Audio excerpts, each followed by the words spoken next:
अस्सलाम डॉक्टर अरशद महमूद है। आज की इस वीडियो के अंदर हम पीडियाट्रिक्स के इंपॉर्टेंट टॉक्स के स्टेशन को डिस्कस करेंगे जो कि हमारे पीएफटीज यानी पल्मोनरी फंक्शन टेस्टिंग के ऊपर। इसके अंदर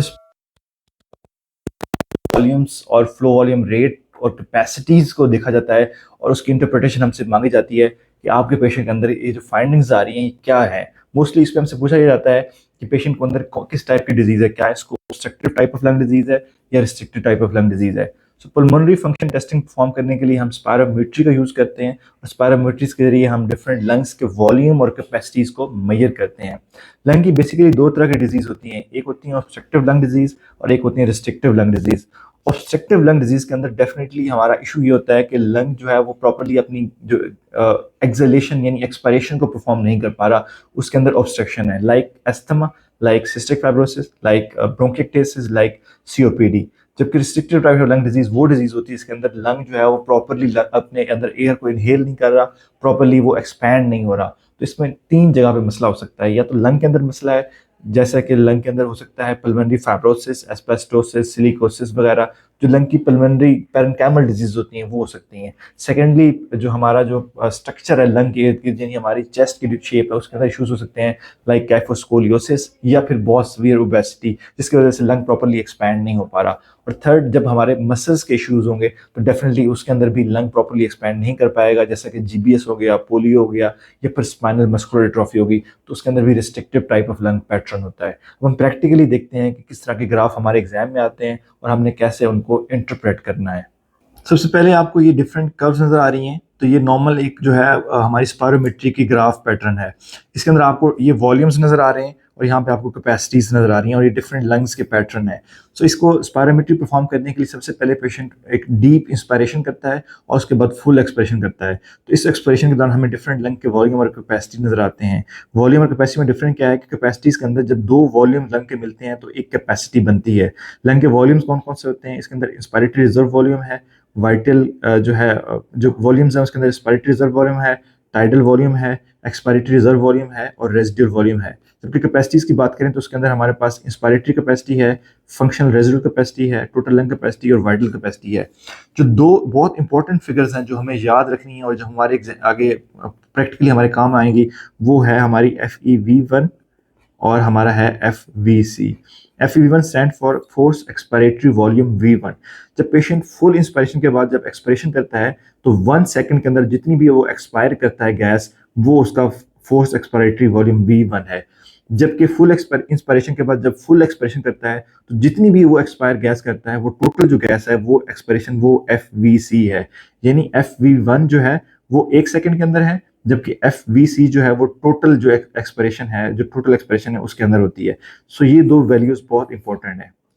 अब मोस्टली एग्जाम के अंदर होता है क्या है कि हमें जो है सिनेरियो दिया जाता है कि पेशेंट है, उसकी जो है FEV1 ये फला है, X है, और उसकी जो FVC X है, Y है।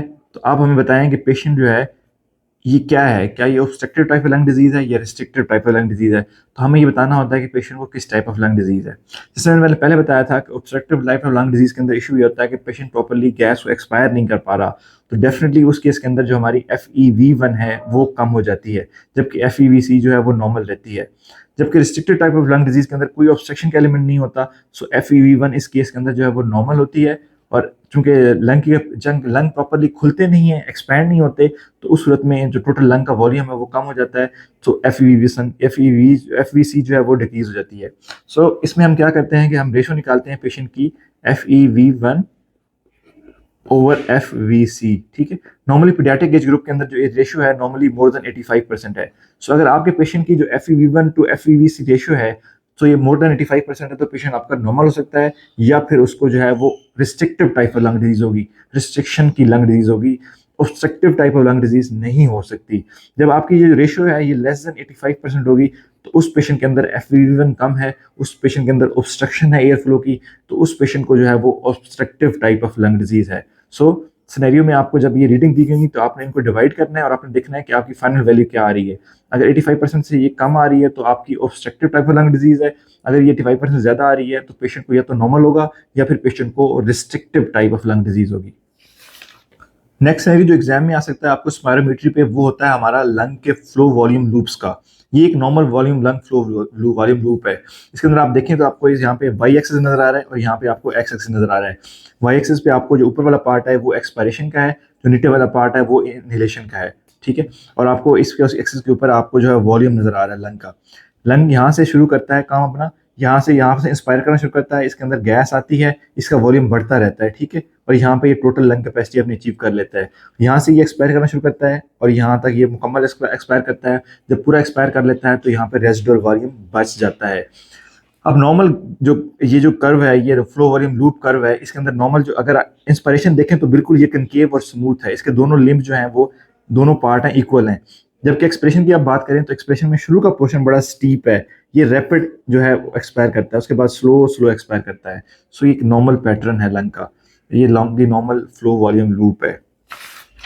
एग्जाम के अंदर आपको ये फ्लो वॉल्यूम लूप की ये 3 शेप दी जाएंगी और आपसे पूछा जाएगा कि भाई आपके पेशेंट के अंदर ये तीनों लूप्स हैं, आप इनको लेबल करें कि किस पेशेंट को जो है वो ऑब्स्ट्रक्टिव लंग डिजीज है, किसको रिस्ट्रिक्टिव लंग डिजीज है और कौन सी वॉल्यूम लूप नॉर्मल है। जैसे मैंने पहले बताया था कि जब भी ऑब्स्ट्रक्शन होगी तो उसमें 2 चीजें आएंगी ऑब्स्ट्रक्शन में, एक तो आपकी FEV1 यानी कि एक्सपायरेशन कम हो जाएगी, और दूसरा चूंकि ऑब्स्ट्रक्शन एयर की होगी तो एयर ट्रैपिंग हो जाएगी, उस लंग के अंदर एयर का वॉल्यूम बढ़ जाएगा। सो होता क्या है कि ये जो हमारी जो लूप आ रही है ये तो नॉर्मल लूप है, ठीक है। अब ये जो लूप आ रही है ये है ऑब्स्ट्रक्शन की लूप। क्यों ऑब्स्ट्रक्शन की लूप है? तो इसके अंदर तीनों चीजें आपकी फिट आ रही हैं। पहली चीज ये है कि इस लंग का इसका वॉल्यूम बहुत ज्यादा है। जब वॉल्यूम ज्यादा होता है तो नॉर्मली 0, 2, 4, 6 और 8 इस साइड पे हमारा लंग का वॉल्यूम जो है वो बढ़ता जा रहा है। सो ये वॉल्यूम की जो लूप है, ये जो ऑब्स्ट्रक्टिव लंग डिजीज की लूप है, ये शिफ्ट हुई है towards the left side. Reason क्या है? इस पेशेंट के लंग के अंदर वॉल्यूम ज्यादा है ऑब्स्ट्रक्शन की वजह से, तो ये लेफ्ट साइड पे शिफ्ट हो गई है। सो ये लेफ्ट साइड पे शिफ्ट हुई है। सेकंड पॉइंट, क्योंकि ऑब्स्ट्रक्शन है तो इसकी जो एक्सपिरेशन का फ्लो है वो बड़ा कम है। ये FEV1 इसकी बड़ी शॉर्ट सी है, छोटी सी है, और इसका जो जो सेकंड पार्ट है एक्सप्रेशन का बहुत लंबा है, क्योंकि ऑब्स्ट्रक्शन है तो इसलिए स्लो स्लो एक्सप्रेशन हो रही है और ये एक्सप्रेशन ज्यादा टाइम ले रही है। सो एक्सप्रेशन का पार्ट इसका लंबा हो जाता है। अगर हम restrictive type of lung disease की बात करें तो चूंकि रिस्ट्रिक्शन होती है, चूंकि एयर प्रॉपरली अंदर जाती नहीं है, ना प्रॉपरली बाहर आ रही है, तो इसका लंग वॉल्यूम कम हो जाता है। सो लंग वॉल्यूम जब कम होगा तो ये शिफ्ट हो जाएगी टुवर्ड्स द राइट साइड पे। सो ये जो कर्व है हमारी फ्लो वॉल्यूम लूप है, इसकी ये शिफ्ट हो रही है राइट साइड के ऊपर। इसके अंदर जो है वो ये जो वॉल्यूम लूप है ये बिल्कुल शॉर्ट है, लेकिन इसकी शॉर्टनेस जो है वो दोनों साइडों पे, इंस्पायरेशन पे और एक्सपायरेशन पे बिल्कुल इक्वल है। यहाँ पे अगर आप देखें तो इसकी एक्सप्रेशन ज्यादा छोटी है, एक्सप्रेशन नॉर्मल है। इंस्पिरेशन नॉर्मल है, एक्सप्रेशन बहुत छोटी है। लेकिन restrictive type of lung disease के अंदर इंस्पायरेशन और एक्सप्रेशन दोनों इक्वली इफेक्टेड हैं। सो ये रिस्ट्रिक्टिव पैटर्न की लूप है जिसके अंदर ये शिफ्ट हुई है towards the right side. Reason being कि इसके अंदर लंग का वॉल्यूम बहुत कम है। तो इस तरह आपने एग्जाम के अंदर इसको लेबल करना होता है। पल्मोनरी फंक्शन टेस्ट और स्पायरोमेट्री के फ्लो वॉल्यूम लूप्स के अंदर जो तीसरा स्टेशन आपको आ सकता है वो ये आ सकता है। आपको डिफरेंट वॉल्यूम की कर्व्स दिखेंगी और आपसे पूछेंगे कि भाई आपके पेशेंट के अंदर क्या ऑब्स्ट्रक्शन है या नहीं और किस लेवल पे ऑब्स्ट्रक्शन है, ठीक है। अगर इसको आप कर्व को देखें तो आपको ये सेम फ्लो वॉल्यूम कर्व है। ये ऊपर वाला पोर्शन हमारा एक्सपायरेशन का है, जो नीचे वाला पोर्शन हमारा है वो इंस्पिरेशन का है, और ये हमारी जो है एक्स एक्सिस है, इसके ऊपर हमारी ये सारे जो ग्राफ हैं ये एक्सपिरेशन के आ रहे हैं और जो नीचे वाले ग्राफ हैं इंस्पिरेशन के आ रहे हैं। अब हम देखना ये है कि हमारे किस लूप के अंदर कौन सी चीज अफेक्टेड है, क्या इंस्पिरेशन अफेक्टेड है या एक्सप्रेशन अफेक्टेड है, और फिर उसका रीजन देखते हैं। फर्स्ट अगर आप इसको देखें तो ये एक नॉर्मल फ्लो वॉल्यूम लूप है। इसके अंदर इंस्पिरेशन और एक्सप्रेशन बिल्कुल नॉर्मल है, स्मूथ है और नॉर्मल रूटीन के मुताबिक है। इस फ्लो वॉल्यूम लूप को देखें तो इस वॉल्यूम लूप के अंदर जो एक्सपिरेशन है ये तो बिल्कुल ठीक है, ठीक है, लेकिन इसकी इंस्पिरेशन इफेक्टेड है। इंस्पिरेशन बड़ी शॉर्ट सी है और ये नॉर्मल नहीं है। ये कब होगा? जब एक पेशेंट को जब एक्स्ट्रा थोरेसिक ऑब्स्ट्रक्शन होगी, सपोज उसको ट्रेकोमलेशिया है और ट्रेकिया का जो पार्ट हमारा थोरेसिक इनलेट है उसके बाहर अगर उसको नर्विंग उसके अंदर है और ये डायनामिक नर्विंग है, यानी अगर उसको प्रेशर से खींचेंगे उसके अंदर इंटरथोरेसिक, जब उसके अंदर नेगेटिव प्रेशर बढ़ेगा तो डेफिनेटली वो ट्रेकोमलेशिया वर्स हो जाएगा। जब उसके अंदर जो प्रेशर है वो पॉजिटिव होगा तो ट्रेकोमलेशिया कम हो जाएगा। तो इसलिए ये डायनामिक ऑब्स्ट्रक्शन है। तो उस सूरत में ये वॉल्यूम लूप आएगी। इसका रीजन क्या है कि जब आप इंस्पायर करते हैं तो ट्रेकिया के अंदर एक नॉर्मली नेगेटिव प्रेशर जनरेट होता है। अगेन ट्रेकिया पहले भी बहुत सॉफ्ट है, नैरो है, और जब नेगेटिव प्रेशर जनरेट होगा तो और नैरो हो जाएगा। तो इसलिए उसकी इंस्पायरेशन बड़ी मुश्किल होगी उस पेशेंट के अंदर, और इंस्पायरेशन की जो कर्व है वो बड़ी ब्लड से हो जाएगी, शॉर्ट से हो जाएगी।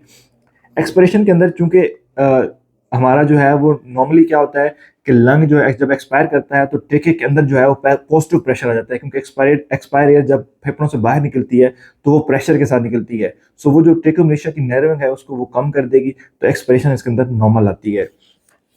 इस ग्राफ को देखें तो इसके अंदर आपको जो है वो इंस्पिरेशन तो नॉर्मल नजर आ रही है, लेकिन एक्सपिरेशन आपकी बड़ी ब्लंट सी है।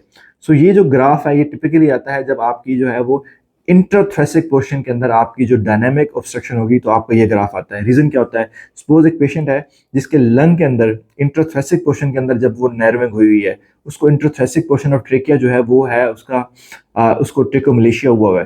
तो होगा क्या कि जब पेशेंट इंस्पायर करेगा तो इंस्पिरेशन के अंदर आपको पता है कि इंट्राथोरेसिक जो नेगेटिव प्रेशर जनरेट होता है इंस्पिरेशन के दौरान, वो प्रेशर जो है वो ट्रेकिया को बाहर से पुल करेगा, तो जो थोड़ी बहुत ऑब्स्ट्रक्शन ट्रेकिया के अंदर है वो कम हो जाएगी, तो इंस्पिरेशन उसकी नॉर्मल होगी। जब वही पेशेंट एक्सपायर करेगा तो जो नॉर्मली एक्सपिरेशन के दौरान चेस्ट कैविटी जो है वो कंट्रैक्ट करती है, तो जो बाहर से ट्रेकिया पे प्रेशर पड़ेगा तो वो लंग ट्रेकिया की जो पहली ऑब्स्ट्रक्शन हुआ है उसको और बढ़ा देगा, तो उसमें एक्सपिरेशन के लिए ये ग्राफ बन जाएगा।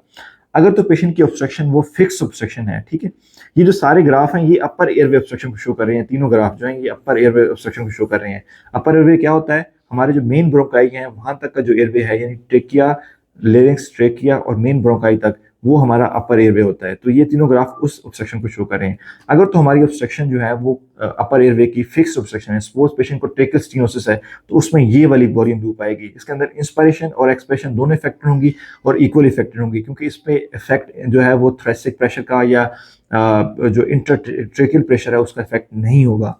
जो सबसे एंड वाली लूप आपको नजर आ रही है वो टिपिकल है फॉर द पल्मनरी, यानी कि लोअर एयरवे की ऑब्स्ट्रक्शन की आ रही है। इसके अंदर आप देखें तो इंस्पिरेशन आपकी नॉर्मल है, एक्सप्रेशन में आप देखें तो आपको एक्सप्रेशन का जो सेकंड फेज है ये बहुत प्रोलॉन्ग हो गया है, और इसके अंदर जो नॉर्मली स्ट्रेट लाइन होती है वो स्ट्रेट नहीं है, बल्कि इसके अंदर कर्व आपको नजर आ रही है।